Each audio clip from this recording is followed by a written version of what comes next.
자, 준코노믹 구독자 여러분 반갑습니다.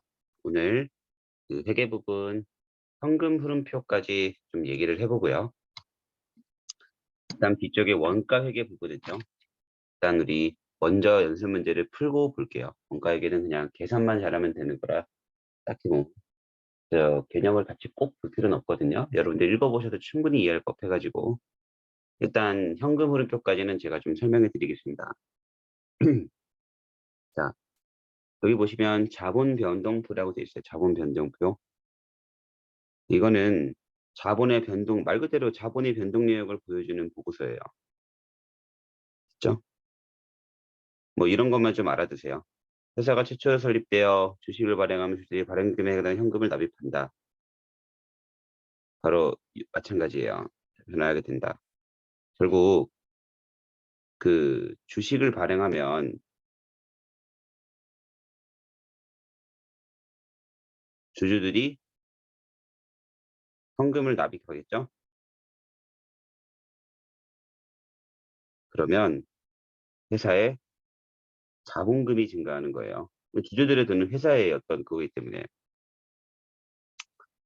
이 개념이라고 보시면 됩니다. 자, 그럼 그 중에 유상증자라고 있어요.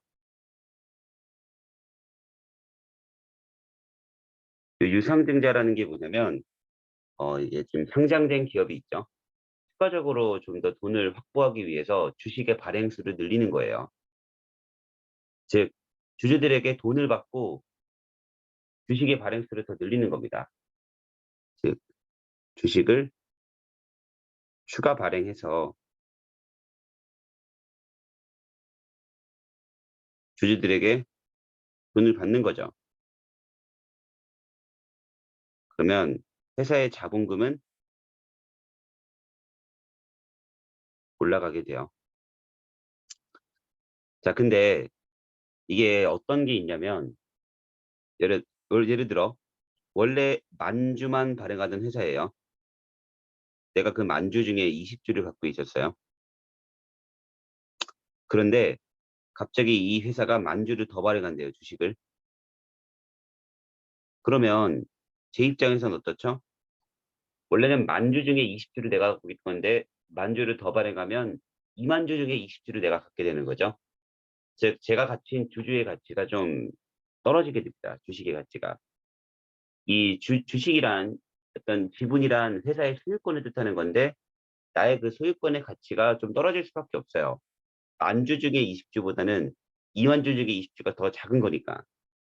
그런 거라고 보시면 됩니다. 그래서 유상증자를 하게 되면요. 발행 주식 수가 많아지죠.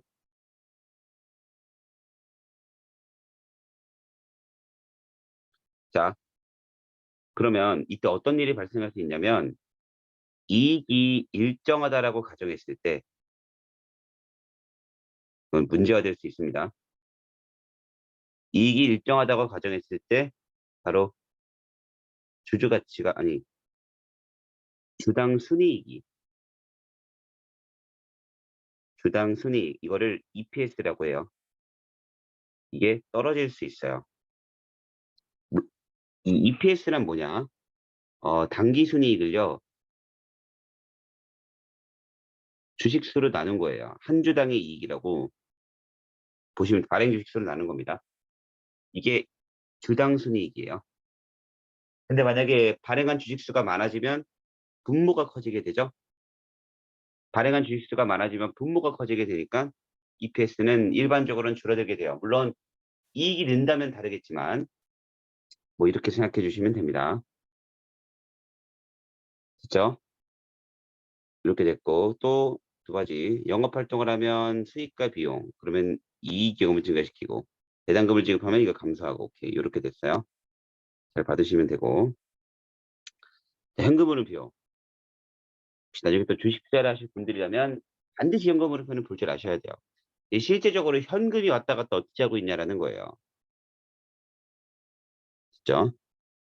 그래서 현금흐름표는 영업성과 이거 볼게요. 유용성은 손익계산서에 나타나지 않는 영업성과 파악, 발생기준의 자 손익 아까 뭐라 그랬죠? 우리 저번에 이 이익의 실현은 발생주의라 그랬죠? 돈을 안 받아도 근데 실제 현금의 유입은 달라요.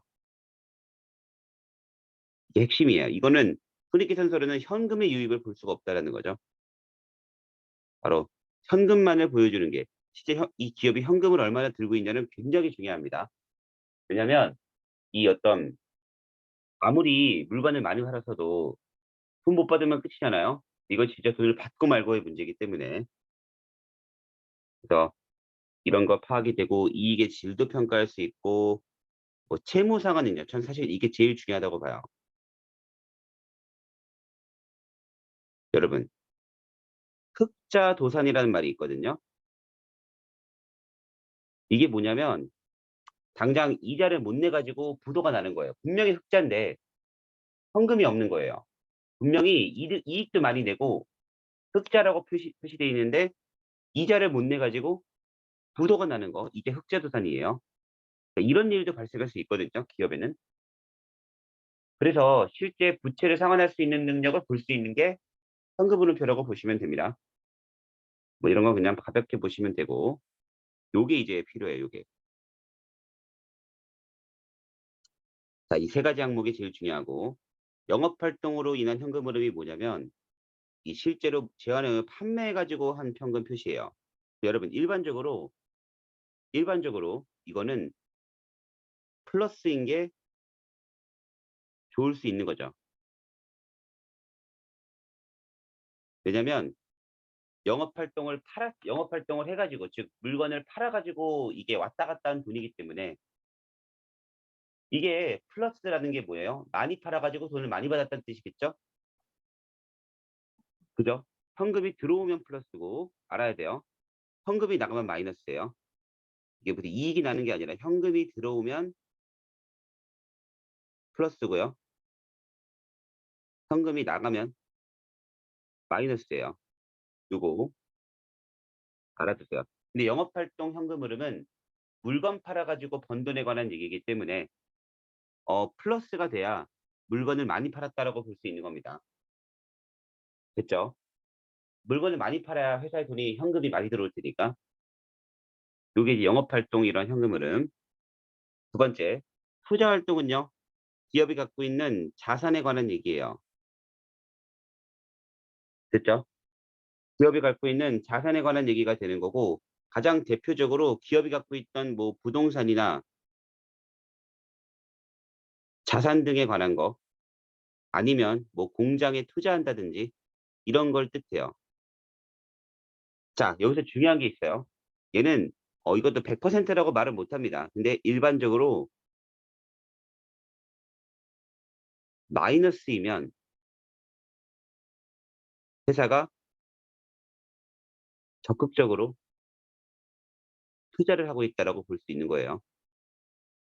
저는 기업을 볼 때 투자활동 현금 흐름이 마이너스인 기업, 영업활동 현금 흐름 플러스면서 투자활동 현금 흐름이 마이너스인 기업을 보면 일단 어떤 생각을 가지냐면 혹시 이 회사는 지금 장사가 잘 돼서 더 잘 되기 위해 여러 곳에 투자를 하고 있나? 이거 지금 물건이 너무 잘 팔려 가지고 이게 좀 공장도 짓고 해 가지고 투자를 하고 있나? 이런 생각을 해요.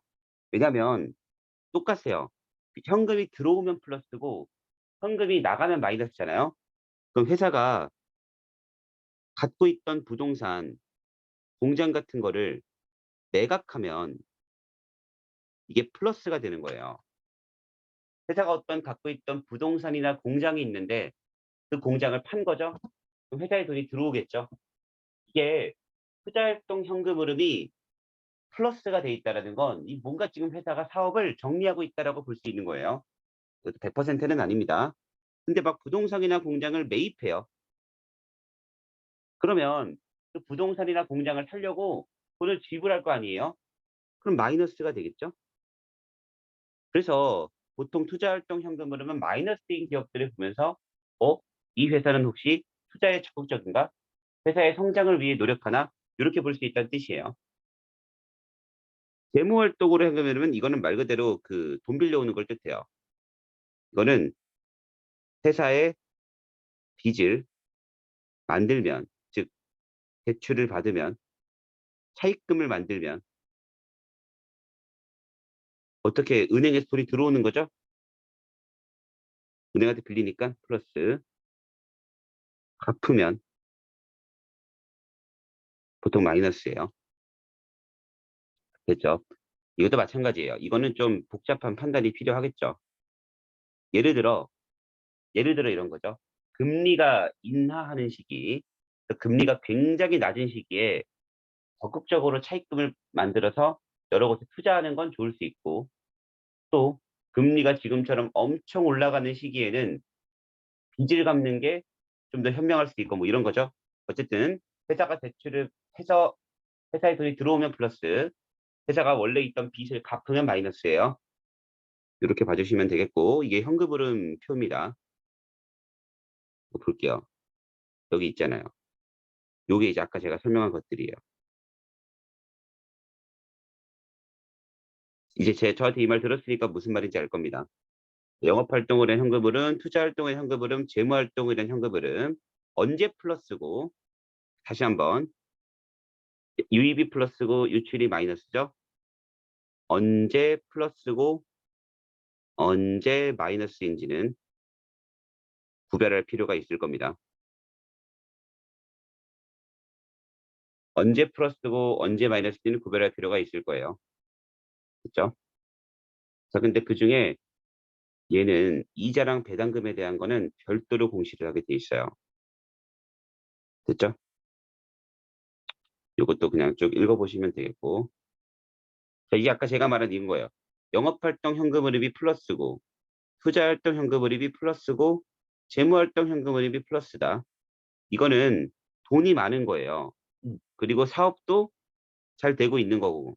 근데 뭔가 부동산을 팔고 있는 거예요. 뭔가 재산을 정리하고 있는 거고, 또 기업에다가 어 대출을 지금 은행에다가 대출을 받고 있는 거죠. 그럼 이런 건 뭐라고 생각해 볼 수 있을까요?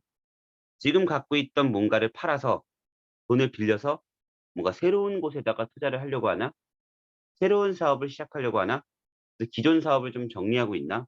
이렇게 판단해 볼 수 있겠죠. 얘는 플러스 마이너스 마이너스이면 어때요? 돈을 잘 벌고 있어요. 그러니까 사업은 잘하고 있는 거예요. 물건 잘 팔고 있는 건데 거기다가 뭘 하고 있는 거죠? 투자까지 하고 있는 거예요. 그러니까 사업해 가지고 번 돈으로 여기저기 투자를 하고 있다라고 볼 수 있겠네요. 거기다가 플러스 돈도 갖고 있겠네요. 갖고 있던 빚을 청산하고 있을 수 있습니다. 영업활동 현금흐름이 마이너스인 게 사실 제일 저는 우려하는 부분이에요. 이렇게 되면 영업을 잘 못하고 있는, 즉 회사가 사업을 잘 못하고 있다는 걸 수 있거든요. 거기다가 여기다 플러스다. 그러면은 사업이 잘 안 되니까 부동산을 파는 거예요. 갖고 있던 자산을 파는 거고, 또 그걸로도 안 되니까 은행에 돈까지 빌려오는 겁니다. 얘는요, 사업이 잘 안 되니까 재산 팔아 가지고 사업도 안 되는 걸 충당하고 있고 돈도 갖고 있고, 그러니까 자산 팔아 가지고 돈 갖고 있다 뭐 이런 거예요. 됐죠? 그러니까 영업 이 현금 흐름표에서 이 플러스 마이너스에 어떻게 돼 있는지를 가지고 보면 이 회사가 지금 어떤 상태인지에 대해서 개략적인 추측이 가능합니다. 이런 건 언제든지 문제가 될 수 있는 거니까 잘 봐두시면 좋을 것 같아요. 됐죠? 자, 이렇게 정리해 두시고 나머지 여러분, 이 나머지는 제가 문제풀이하면서 보여드릴게요. 이 원가 회계도 좀 할 만한 게 있는데 저 원가 회계를 또 설명하면 너무 길어질 것 같아서 일단 오늘은 현금 흐름표 어떻게 바라보는지, 이건 진짜 좀 중요합니다. 정리해 두시고 제가 이제 문제풀이하면서 또 설명해 드리도록 하겠습니다. 자, 여기까지 하고요. 고생하셨고 저희는 또 다음 영상에서 뵙도록 하겠습니다. 도움 되셨으면 구독과 좋아요 많이 부탁드립니다. 감사합니다.